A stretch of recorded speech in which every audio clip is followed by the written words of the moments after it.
గౌరీ మాత కదండి, గౌరీదేవి అంటారు కదా, గౌరమ్మ కదా బతుకమ్మ అంటే.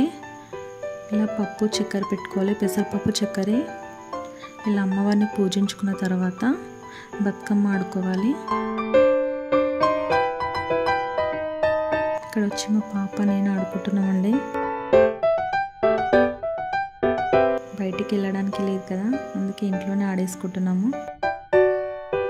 ఈ పువ్వులని ఆడిన తర్వాత పక్కన పెట్టుకోవాలండి. బతుకమ్మ పేర్చేటప్పుడు వీటిని బతుకమ్మ కడుపులో వేసుకోవాలి, మధ్యలో కంపల్సరీగా వేసుకోవాలి, మర్చిపోకుండా. ఈ పువ్వులు ఏంటంటే ఇంట్లో పిల్లలు ఉంటారు కదా, ఇలా పిల్లల ఊళ్ళో పాట పాడుతూ ఇలా అనుకోవాలి. ఇలా అనుకొని పువ్వులు పక్కన పెట్టుకోవాలి. బతుకమ్మ పేర్చేటప్పుడు మాత్రం కంపల్సరీ ఇవి బతుకమ్మ మధ్యలో వేసుకోవాలి.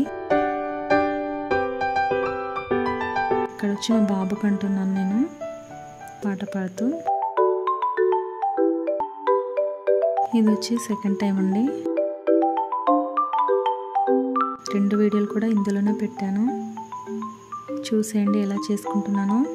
నా వీడియోస్ కనుక మీకు నచ్చితే నా ఛానల్ని సబ్స్క్రైబ్ చేయండి.